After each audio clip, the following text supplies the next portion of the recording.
Ya, masih dalam Insight sebagai wali kota yang dekat dengan rakyatnya, tidak lepas dari permasalahan sosial yang sensitif. Nah, sejumlah persoalan sosial kerap membutuhkan strategi yang jitu serta pendekatan secara kekeluargaan.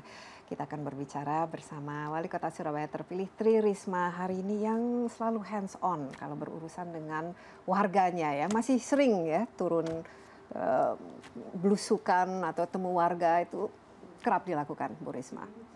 Ya iyalah. Nah, ya 5 tahun ke depan akan terus. Iyalah, nggak mungkin karena kan saya memang harus tahu apa yang terjadi di masyarakat, di warga Surabaya gitu. Iya. Nah, ini kan masih belum dilantik ya sekarang, Bu Risma. Selama masih belum dilantik ini, apa saja kegiatannya? Apa yang dilakukan? Saya masih banyak juga warga Surabaya yang minta bantuan, meskipun mereka tahu bahwa saya belum dilantik gitu. Jadi saya mencoba membantu juga menyelesaikan apa saja masalah. biasanya? Mereka datang langsung, Bu Jadi Risma, kayak tadi pagi ada yang ngeluh diminta membayar rumah sakit 35 juta gitu. Padahal dia seorang cleaning service gitu. Nah, saya juga bantu coba mengakseskan ke dinas kesehatan karena di pemerintah kota ada biayanya itu, saya sangat tahu sekali gitu. Jadi saya coba mengakseskan itu. Terus ada keluhan misalkan kemarin minta anaknya tidak mau sekolah gitu karena terlalu jauh kayak gitu, bagaimana bisa pindah ke sekolah yang lebih dekat rumahnya. Tapi gitu. Bu Risma tadi mengatakan katanya sekolah, kesehatan semua kan sudah gratis. Iya, di gratis. Surabaya. Makanya ini kebetulan bukan di rumah sakit kita gitu, di rumah sakit pemerintah kota, bukan di rumah sakit pemerintah kota, sehingga saya harus ada komunikasi antara pemerintah kota dengan rumah sakit itu. Sebetulnya kita ada biayanya itu. Tapi BPJS segala macam jalan di Surabaya, tidak ada masalah. Tidak ada semua masalah. tercover ya. Iya. Okay. Kita malah petugas sampah petugas sampah kampung itu, kemudian kader-kader satpam di kampung-kampung, di perumahan-perumahan itu kita masukkan BPJS semua dengan biaya APBD. Jadi angka kemiskinan sebenarnya sudah lumayan turun. Dalam 5 tahun terakhir berapa persen? Jadi saya masuk itu kurang lebih 11%. Sekarang tinggal 3%. Ya. Lumayan ya, sangat bukan lumayan lagi, luar biasa kalau dipikir-pikir. Tapi masalah sosial yang menjadi tantangan 5 tahun ke depan, apa-apa saja yang masih perlu dibereskan, Bu Risma? Jadi saya kepingin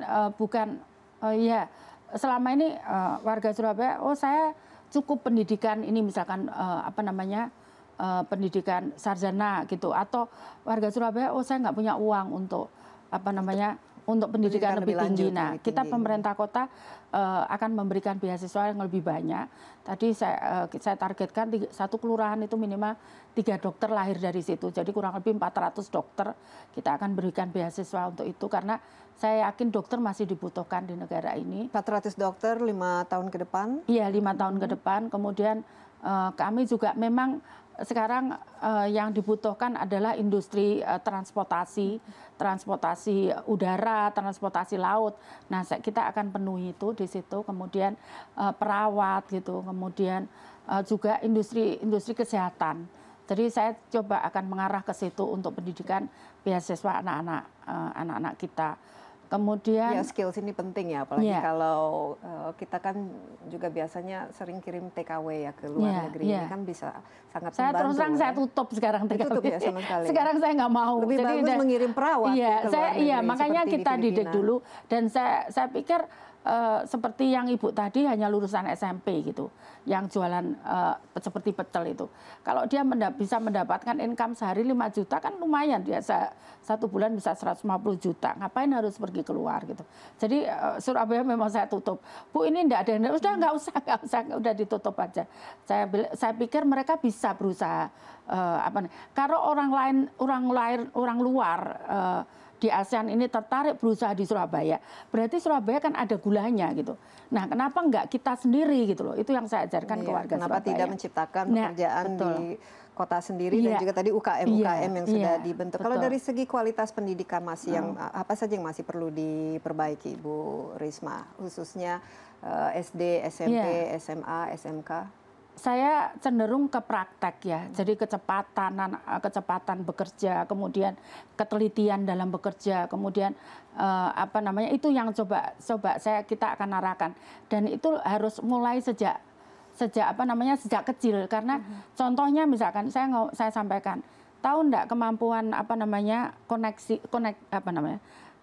kemampuan saya tuh jelek gitu untuk halus.